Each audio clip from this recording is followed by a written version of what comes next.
Pag-usapan po natin ngayon, isang bagay na napakalayong nangyari sa Pilipinas, ang paglusob at pagkidnap ng Amerika sa presidente ng Venezuela na si Maduro. Now, unang-una po bakit ba ho tayo dapat mabahala dyan? Well, kasi po tayo ay isang bansa na gaya ng Venezuela ay walang laban sa mga superpowers. Ang nangyari po dyan sa Venezuela, linusob ng Amerika ang Venezuela at kinidnap ang kanilang presidente dahil di umano siya ay isang drug lord. Kaya nga po ngayon, ang huling larawan na rinilis ni President Trump ay nandun na sa opisina ng Drug Enforcement Agency itong si Maduro. At ang ginawa nga ni President Trump ay talaga naman pong large-scale invasion ng Venezuela ang ginawa ay naku, napakadami pong mga eroplano, napakadami mga barko, binuhos ang buong hukbong sandatahan ng Amerika para makidnap si Maduro. Pero nakapagtataka, bakit naman kinakailangan ganyang kalakas pang dahas ang gamitin? Alam naman nila na walang kakayahan ang Venezuela para depensahan ang kanilang mga sarili. Siyempre po, nakakaabala yan sa bansang Pilipinas dahil tayo, pwede rin tayo lusubin ng mas makapangyarihang bansa. Ang sinasabi ng Amerika, re-restbackan tayo, pero please lang, ha? Ang alam natin, ni minsan, hindi naman nag-restback ang Amerikano kung wala siyang pang-nasyonal na interes. So lahat ng mga bansa gaya ng Venezuela, gaya ng Pilipinas, dapat maabala kapag ang mga malalakas na mga bansa ay gumagamit ng dahas para makamit ang kanilang objective sa kanilang pangbansang relasyon. Unang-una po itong ginawa ng Amerika ay ito po'y pinagbabawal sa larangan ng international law. Pinagbabawal po ang paggamit ng dahas. Kinakailangan lahat po ng mga issues na dapat maresolba sa panig ng mga iba't ibang bansa ay masolusyonan sa mga mapapayapang mga pamamaraan. Yan po ay nakasaad sa UN Charter na kinikilala natin na hindi lang binding sa lahat ng UN members, kundi ito po ay restatement ng tinatawag na nakagawian ng international law or customary international law. Yung paglusob din po sa Venezuela, yan po ay labag sa soberenya ng bansang Venezuela kasi talaga namang bilang isang malayang soberenyang bansa, hindi dapat linulusob ng kahit sinong mga dayuhang bansa ang mga independenteng bansa.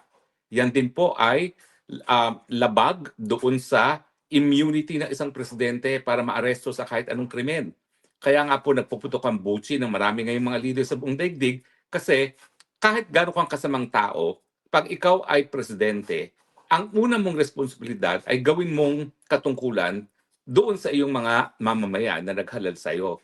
At alam natin na kapag sila ay kakasuhan, kahit ano pang nationality niyan, mababaliwala yung mandatong binigay sa isang presidente at imbis na maglingkod sa kanyang mga kababayan, didepensa ng sarili. Ito, hindi lang siya dinimanda sa US, sapilitan pang kinidnap at ngayon ay ihaharap sa isang hukumang Amerikano. Yung pagdukot po kay presidente ng Venezuela, naku, marami pong maraming analogy. Kumbaga, marami tayong paghahambingan sa nangyari kay Tatay Digong. Ang pagkakaiba lamang, samantalang si Maduro, na presidente ng Venezuela, ay dinukot ng mga dayuhan, si Tatay Digong talagang mga Pilipino pa ang nangidnap para dalhin sa dahig. Pero siyempre, habang tayo po'y tumututol sa paglilitis ni Tatay Digong sa isang hukuman, dahil ito ay paglabag sa soberenya ng bansang Pilipinas, ganyan din ang pagtutol ng mga sambayanan ng Venezuela kasi kung totoo na engage sa drug trafficking kanilang presidente, dapat yung bansa nila ang maglitis dyan. No? Ang ginagawa ng Amerikano kasi yung batas niya ang laban sa droga, binigyan niya ng extraterritorial application. Mantakin ninyo, binigyan niya ng visa miski hindi na sa teritoryo ng Amerika na nagpapakita talaga na ito'y lumalabag, hindi lang po sa soberenya, ito'y talagang lumalabag doon sa sovereign equality of states kasi lumalabas na mas malakas talaga na di hamak ang Amerika at sa larangan ng international law, pinakita ng Amerika sa paglusob sa Venezuela at pagdukot sa presidente ng Venezuela na might is right, na hindi naman po dapat. Kaya nga tayo nagkakaroon ng batas para magkaroon naman ng pagkapantay-pantay ang mga bansa. Mahirap, mayaman, maliit, malaki. Sa mata ng batas, dapat tayo pantay-pantay. Pero yan po ay binasag ng Amerika ngayon at pinatunayan na kapag ikaw ay makapangyarihan, pwede mong baliwalain ang mga batas. So ngayon, ang epekto niyan, wag dapat magreklamo ngayon ng Amerika kapag ang Russia ay tuluyan ng lumusob hindi lamang sa Ukraine kundi sa iba't ibang parte pa ng Europa kasi ginawa rin naman yan ng Amerika. Ang China, kapag tayo ay linusob ng China dahil sa Taiwan, dahil tayo ay nagpagamit ng teritoryo natin sa ang mga Amerikano pag sila naggera para protektahan ng Taiwan, ayan. Di ba po, paano tayo magrereklamo ngayon kung hindi tayo magsasalita na mali ang nangyari sa Venezuela, samantalang yan din ang kinatatakot natin na isang mas malakas na bansa ay pwede tayong lusubin, no? At kunin ang ating teritoryo gaya ng ginawa ng Amerika. So ngayon, wala na pong pretensions ang Amerika. Hindi po good guy ang Amerika. Balik tayo sa panahon ng colonialism. Balik tayo sa panahon na might is right. Kita nyo, ang kasaysayan naman ng mundo, yung mga mayayaman at malalakas na bansa, sinakop at sapilitan, kinuha ang tanging yaman ng mga bansang linusob nila. At yan naman po talaga ang motibo ng Amerika. Huwag po kayo magpalinlang. Sasabihin nila, ito'y kabahagi ng war on drugs ni President Trump. Pero ang katunayan po, ang Venezuela ang pinakamalaking oil reserve sa buong daigdig. Sa panahon na naghahanap ng alternatibo kung saan kukuha ng langis ang Amerika dahil nga po nakikipaglaban sila sa Russia, obvious na intensyon talaga ng Amerikano ay kunin yung langis ng Venezuela. Ngayong ang Russia ay sinasanction nila, no? Kasi alam naman natin na kapag nagkulang ang supply ng langis sa Amerika, talaga naman pong mapipilay ang ekonomiya. Ngayon, hawak na ng mga Amerikano ang pinakamalaking oil reserve sa buong daigdig, mas marami pa sa oil reserves po ng Saudi Arabia. Yan po talaga ang totoong motibo. Bagamat ginaya ni President Trump yung war on drugs si Tatay Digong, pero sa katotohanan lamang, ano ba naman ang kinalaman ng Venezuela doon sa pagiging addict ng mga Amerikano? Ang number one na ginagamit sa Amerika naman po ay fentanyl, no? At ang cocaine, hindi naman po number one na pinanggagalingan ng cocaine ng Venezuela. Colombia po at ibang mga Latin American countries ang talagang pinanggagalingan ng karamihan ng cocaine na ginagamit din ng mga bangag dyan sa Pilipinas. So wag po tayo magpaninlang. Linusob ang Venezuela dahil sa kanilang langis, dahil kinakailangan ng mga Amerikanong langis. Ang palusot ay pinanggagalingan daw na pinagbabawalan na droga ang Venezuela, pero gaya ng paglusob nila sa Iraq noong mga panahon na linusob din ng Inglaterra at saka ng Amerika ang Iraq, ang motibo palagi po ay langis.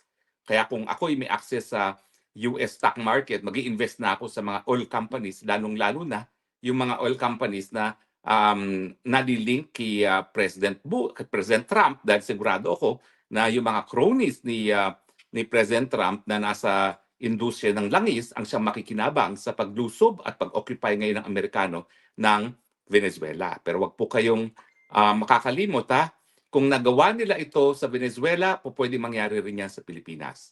Sabihin na natin na ang interes ng Amerikano ay yung ating strategic importance, abay, hindi rin po yan imposible na kapag nanalo si Sara Duterte at nagdesisyon si Sara Duterte na paalisin ang mga puwersa ng Amerikano sa Pilipinas, pwede nilang sapilitan na sipain din si Inday Sara Duterte bagamat siya ay magiging halal ng taong bayan.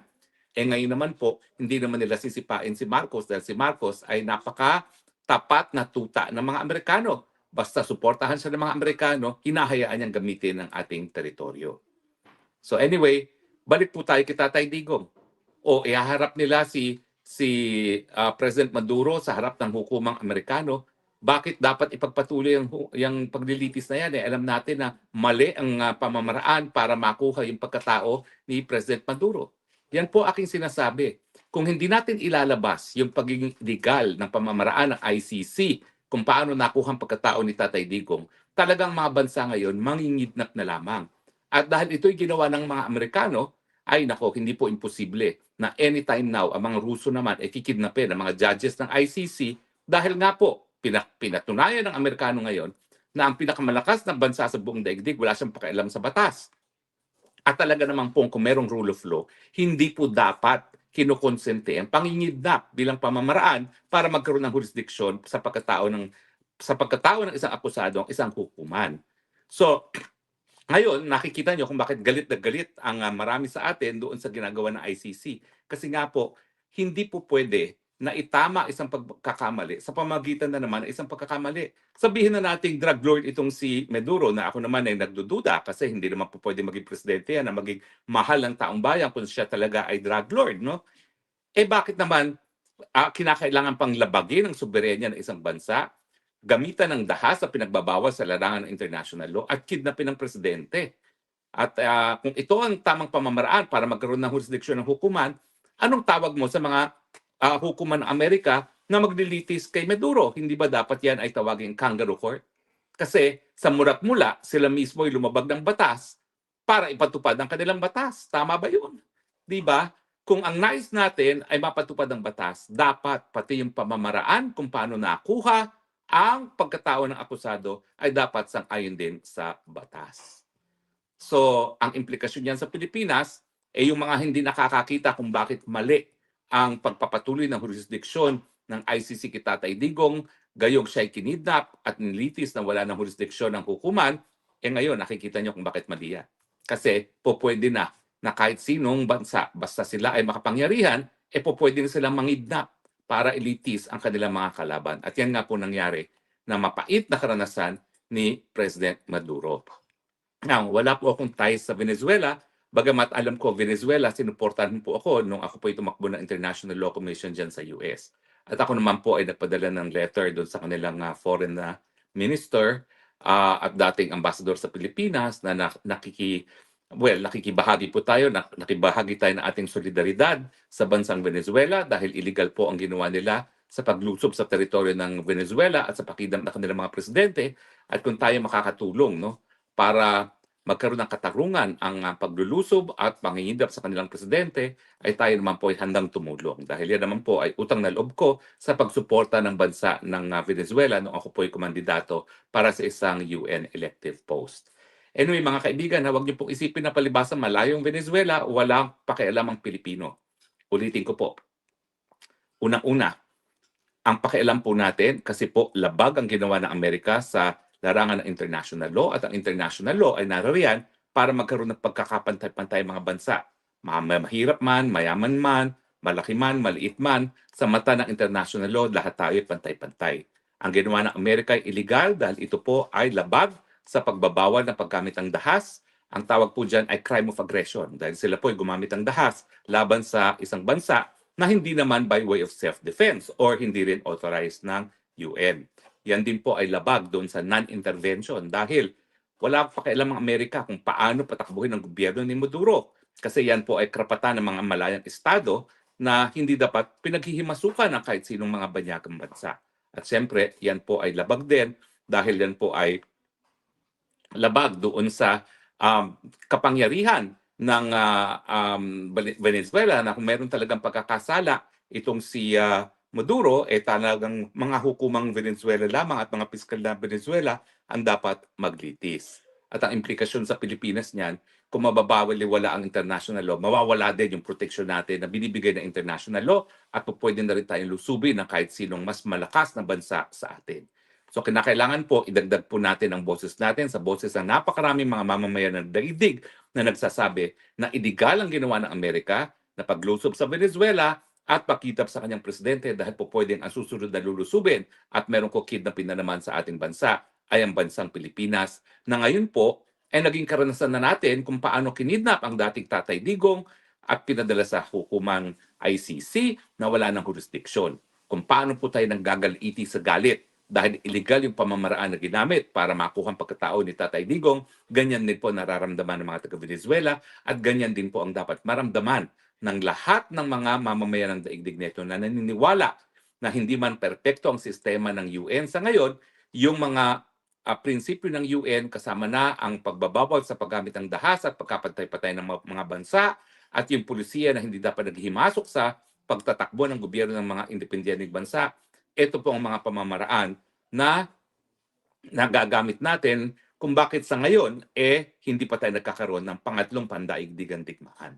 So kung gusto po natin mapapatuloy ang mapayapang pamumuhay natin sa ngayon, miska hindi perpekto ang daigdig, kinakailangan respetuhin po ang batas at kayong mga Pilipino, dapat huwag niyong kalimutan. Tayo rin po naging biktima ng kidnapping at kung gano'n nasaktan ang ating damdamin dahil linabag ang ating soberenya at linabag yung immunity ng isang presidente, assuming syempre yan ang pagkakaiba kay Tatay Digong dahil si Presidente Digong naman wala ng immunity. Kaya nga sinasabi niya, since wala na siyang immunity ngayon, idemanda niyo siya sa lokal na hukuman. Pero mantakin ninyo, kung si Inday Sara ang presidente at ayaw lang ng Amerika si Inday Sara at pinagbintangan na extralegal killings, Anong mararamdaman niyo kung kinidnap ng Amerika, dinusob ang Pilipinas at kinidnap ang Inday Sara pag siya ay presidente at dadalhin sa Amerika para litisin, supposedly for extralegal killings. 'Di ba? Hindi ka manggagaliiti rin sa galit dahil parang binaliwala nila ang ating pagiging independyente bilang isang bansa, lalong-lalo na tayo ang kauna-unahang republika sa buong Asya. So kinakailangan po, lawakan natin ang pag-iisip, kinakailangan isipin natin kung anong pakialam natin dito sa mga nangyayari sa ating daigdig at napakalaki po ng pakialam natin dito sa nangyari sa Venezuela kasi gaya ng Venezuela, tayo po ay hindi kasing lakas ng mga malalakas sa bansa at tayo po ay pupwedeng lusubin at kidnapin ng ating mga leaders dahil lamang sila ay tinuturi na kalaban ng mga malalakas na mga bansa. The solid north is slowly being diminished, no, pero ang nag-emerge nga rito right now is the phenomenon of the solid south, wherein we're seeing around 23 million solid voters coming from Mindanao as well as Visayas, and I think they're all lining up for the vice president. Po bang solid north? I think meron pa rin mga meron pa rin mga loyalists, and I think this loyalists ay yung mga talagang naniniwala hindi kay BBM kundi doon sa legasiya na maaaring iniwan ng kanyang ama, no. And I believe these are the very very old people at this point in time. Kasi yung solid north, I think medyo nag-dissipate yan mula noong inilatag ni Senator Amy Marcos yung kanyang accusations that the president is a cocaine addict among others, no? So I think ito yung isa sa dahilan kung bakit medyo nag-erode talaga yung konsepto ng solid north. Plus of course titignan natin na marami na rin namang mga marami na rin namang mga tao, especially dito sa norte, I believe, na hindi na masyadong naniniwala. Diba? Kasi right now, because of social media, the truth is being exposed to us much better. Maaaring may mga fake news, maaaring may mga not so credible outlets, pero at least meron tayong pinagkukuhanan. Hindi kagaya nung araw na talagang puro fanaticism lamang, no? Yung pagiging fanatiko natin ngayon, medyo napapalitan na ng tamang mix ng information somehow. And I think this is the reason why that solid north, or at least the concept of the solid north, is slowly being diminished, no. Pero ang nag-emerge nga rito right now is the phenomenon of the solid south, wherein we're seeing around 23 million solid voters coming from Mindanao as well as Visayas, and I think they're all lining up for the vice president. Opo, Prof, sa tingin niyo po, kung titimbangin yung may maraming mga paninira na nangyayari ngayon sa Marcos at Duterte, sino po ang may marami po? At tingin niyo po, nakaapekto ba ito sa kanila? Well, kung sa dami ng paninira, definitely, meron kasi tayong tinatawag na parang state-sponsored na paninira. No? And definitely, ito yung ginagawa ng gobyerno laban sa mga Duterte. Pero ang mahalaga natin kasing makita rito is kung yung narrative tinatanggap ng mga tao. Kasi ultimately, at the end of the day, it's the people who will decide whether or not the government really is doing something, or whether or not what they're telling against the Dutertes is real and factual. And dito nga, nakikita natin, kahit naman sa social media, kahit siguro gumawa lang tayo ng mga informal surveys, makikita natin that they are not in agreement with the narrative being given to us by Malacanang, precisely because lives of the people are being sabihin na natin compromised here. Kasi the issue of the flood control is directly correlated with survival. At kung ito ay ninakaw mo, para mo na rin ninakawan yung taong bayan ng kanilang karapatang mabuhay. Not to mention that, this issue of flood control is also correlated with the systemic corruption that is happening. Syempre, mas lalo nakakagalit ito, no? At mas lalo nakakagalit kung meron tayong isang pangulo na mas pipiliing protektahan yung kanyang mga kaalyado kesa manindigan para doon sa katotohanan at ipaglaban yung taong bayan. Kaya ito yung hindi natin na hindi maintindihan ng marami sa ating kababayan, no? So I think between state-sponsored na mga paninira, no, being created by the government, at yung perception ng taong bayan doon sa narrative, no, I think mas mabigat pa rin yung nangyayari at yung appraisal ng mga tao doon sa ginagawa ng gobyerno o doon sa hindi ginagawa ng pamahalaan. Opo, and natanong ko rin yun dahil nga po si Vice President Sara Duterte talagang halos buwan-buwan merong mga ginagawang mga issue o di kaya ay mga paninira laban sa kanya. Pero nagsimula ito nung nagkahiwalay na ang unit team since 2023 pa ata. Pero hanggang sa kasalukuyan po, kung pagbabatayan po natin ang mga survey, nananatili pong siya ang mataas po, Prof, no? Ang dami pa nitong mga paninira. Saan kaya humugot ng magandang puntos ang Vice President po, Professor, sa kabila po nitong mga aligasyon laban po sa kanya? Well, basically, no, because I think number one, yung mga allegations sa kanya kasi were already decided upon by the COA a long time ago. It's just that the critics of the vice president couldn't fathom the idea that there was already a decision made and that they will still continue to bark on the idea that the vice president is corrupt. That's why they're going to continue with the impeachment. But we all know that the impeachment that was filed and that will be filed again is not really because of accountability.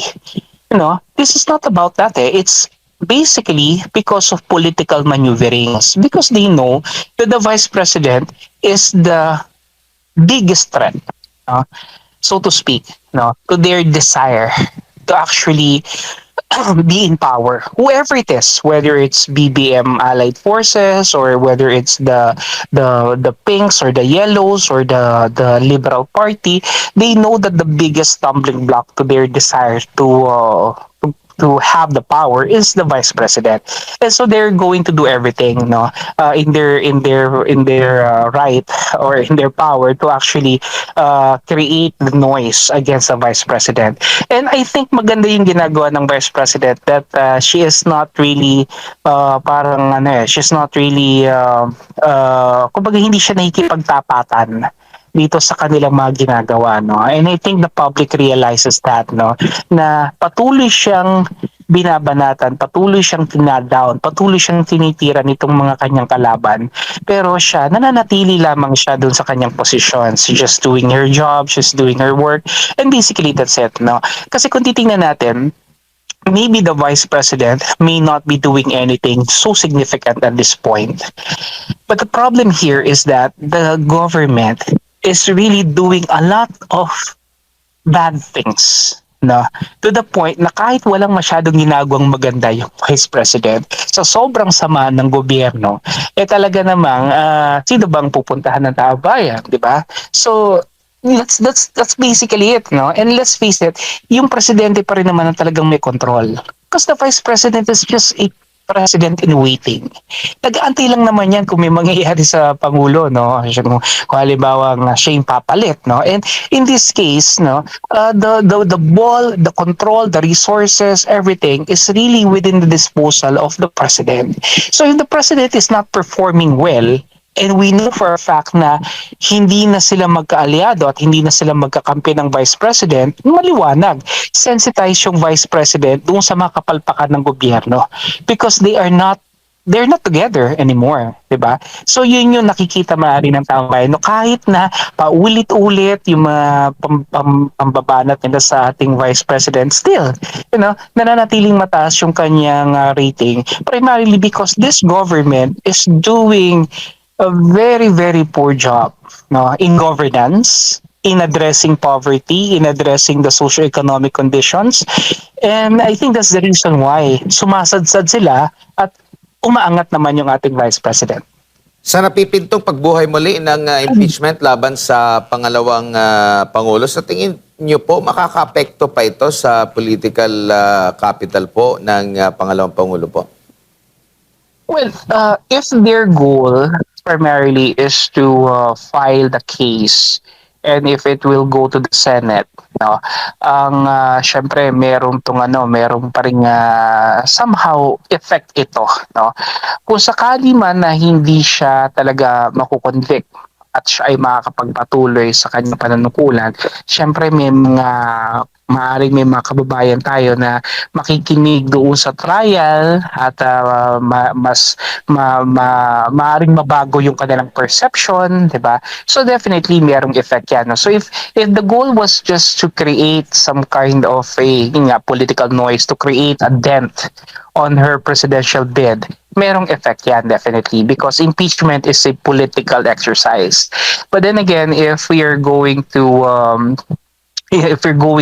look at the brighter side, maaari rin kasing isang magandang avenue itong impeachment na to para once and for all, the vice president could silence her critics, you know.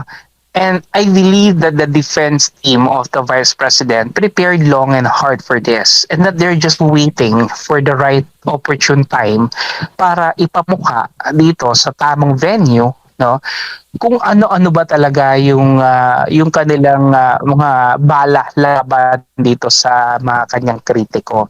And I think it could work both ways, no, depending on how the public will see it. Pero I believe the impeachment could also be a good opportunity for the vice president to lay down her cards, no, and to make the public really understand that all these accusations are baseless, that all these accusations do not should not render any kind of attention.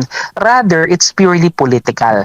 And syempre, kapag ka nagkaroon ng impeachment, syempre magkakaroon na naman tayo ng kumbaga parang panibagong diversion na naman, na instead na yung ating mga kongresista, mga senador is focused on creating laws and bills, no, that will uplift the conditions of the people, maantala ito, no, kasi ang focus na naman natin is impeachment. So again, the public perception as to, is this something that we need? Is this something that will make our lives better?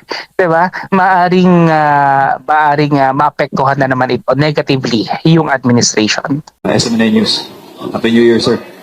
Sir, ngayong morning, hinuli po ng PNP si retired General Romy Pokis dahil po sa mga may panawagan po and may mga criticisms against the current administration. Anong comment mo doon, sir? And meron po kayong open letter to the Armed Forces of the Philippines. Baka po masamain nila, sir. At kailan Ginagamit lang po ang mga pulis at taga-military para huliin who is against them. Kung sino man ang pumunta sa kanila, tinatakot nila, kinukulong. Kaya kinulong na, hinaresto si General Pugis dahil nagsasalita na against them. So lahat, gusto nilang bawalan lahat ang magsalita. Sila lang ang tama. Ang gusto nila, ang pagnanakaw ng kapanambayan, sila ang nanghuhuli sa lahat. Ito lang example, dalawa, si Diskaya, nagsasabi ang totoo. Sinulong na. Si Saldico, importanteng witness yan, sinasuhan kagad. Kung mapatay yan, wala lang witness.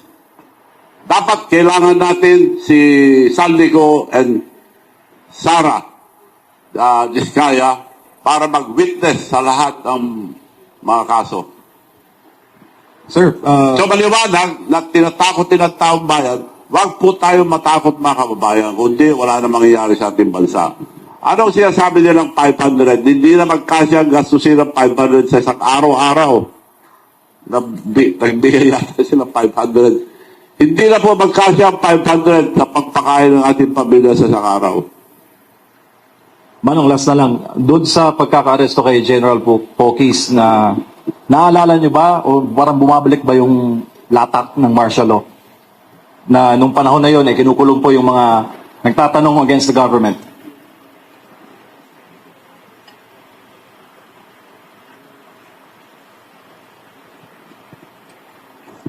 Ganun nga, kinukulong nila lahat, yung mga umangal.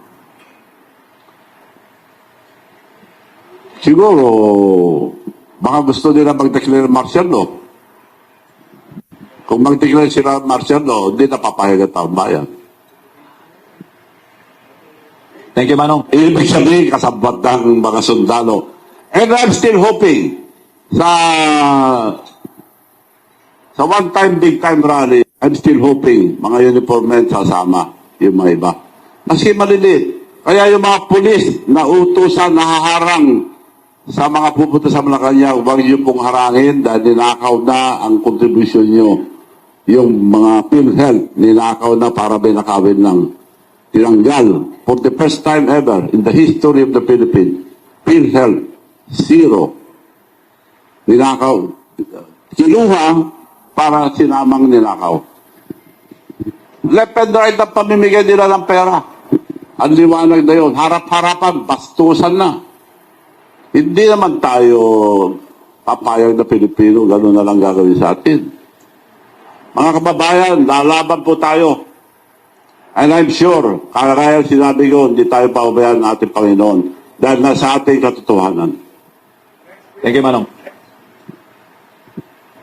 Isa lang po. Ano pong opinion ninyo sa mga sunod-sunod po na... Iza Aldana po o Philippine Insider News. Ano pong masasabi po ninyo na yung mga nalilink po sa ating flood control projects tulad nila Cabral na medyo meron po tayong mga death na mga incidents po? Ano pong opinion po ninyo? Kailangan maimbestigahan yan. I don't believe na nagpakabatay yun. Una-una, takot sa height yun. May tumawag sa kanya na pupunta ron. At nagbalik-balik doon na may tumatawag na punta ka ron, punta ka ron. Palagay ko tinulak. Dahil siya magsasabi, yung mga, ang balita ko, siya nakakalam. Lahat yung mga kalukuhan. Hindi nila magagawa yan kung walang blessing ang Malacanang. Hindi magagawa ang public works and highways lahat yan kung walang blessing ang Malacanang, maliwanag yan. Gob, good morning. Val Gonzales po, DZRH. Yung inisa-isa ho ninyo kaninang flood and infra projects na nakita ninyo dun lang sa Ilocos Norte, pito yung nailista ko. I don't know kung tama yung nailista ko, pero antay kong banggitin nyo, kahit rough estimate lang po, kung magkano ho yung nabanggit na mga flood control infra projects na manomalya. Nasa listahan. Nasa listahan yun, on record lahat. Lahat ng linabas ko rito, nasa listahan. Yung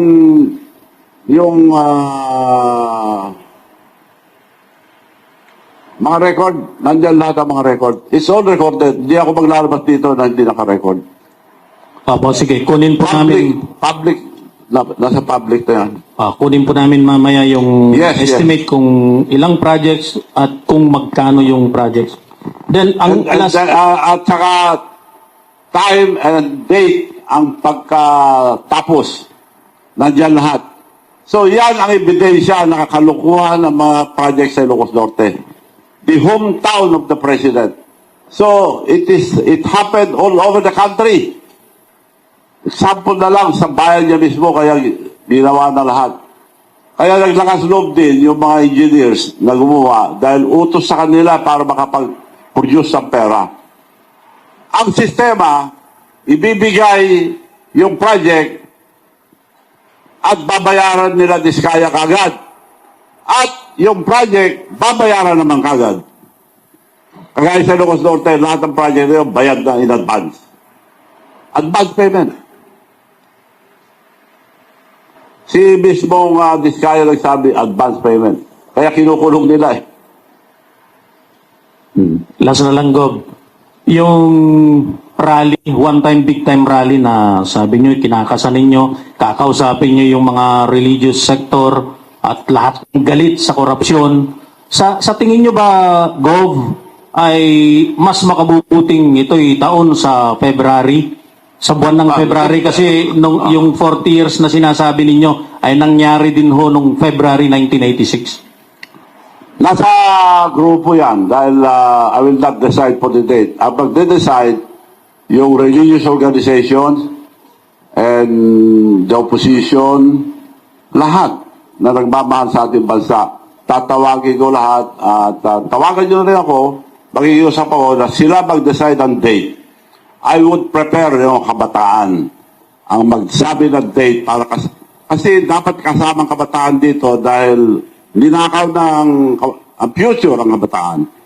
And I remember very well yung sinabi ng national hero natin. Sa dami na sinulat, isa lang ang ano ko sa utak ko. Ang kabataan, ang kinabukasan ng ating bansa. Yun ang sabi nung sa Rizal.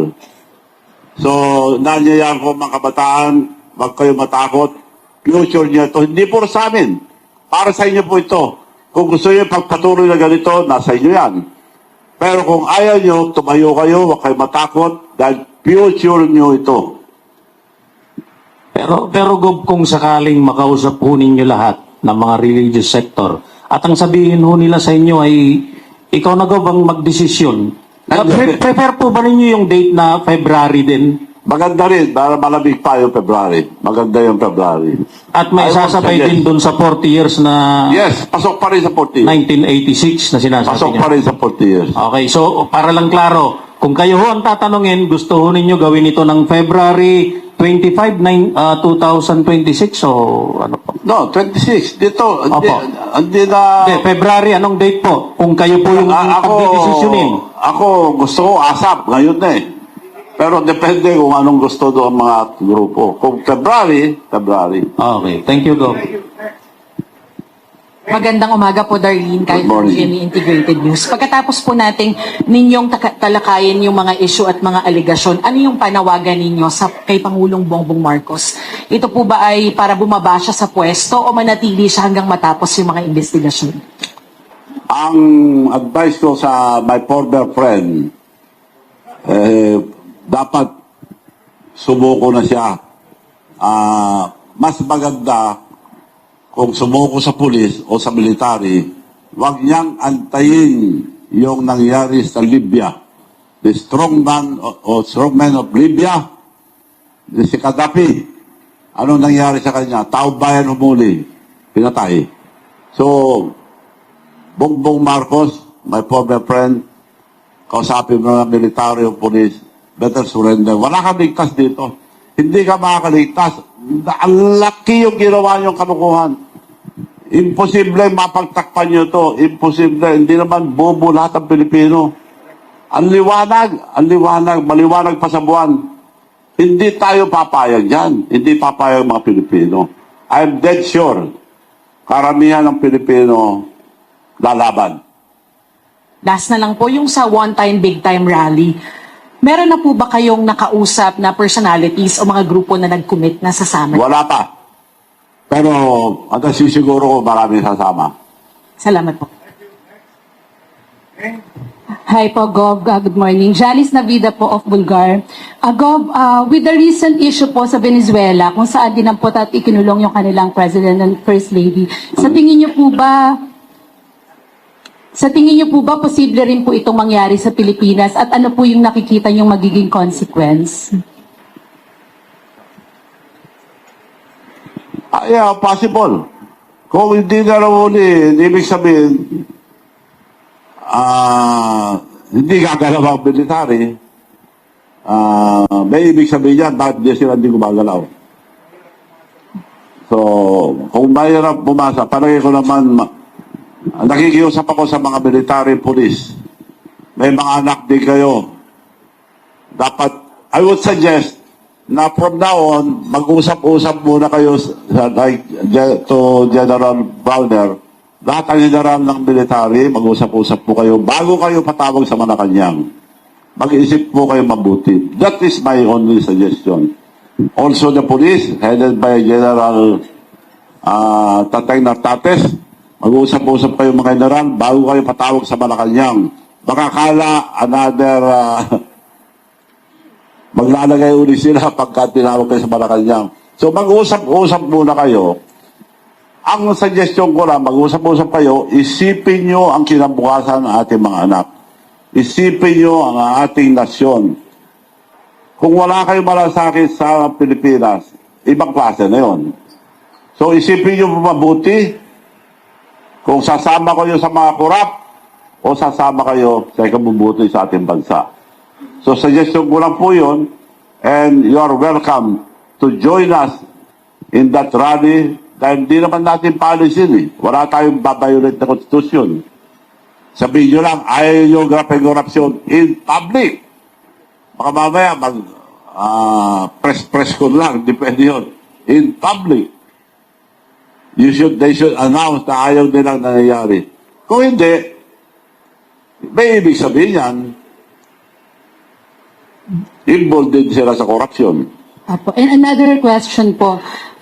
Any reaction po doon sa binitiwang statement recently ni Remulla na even the justices and judges are corrupt?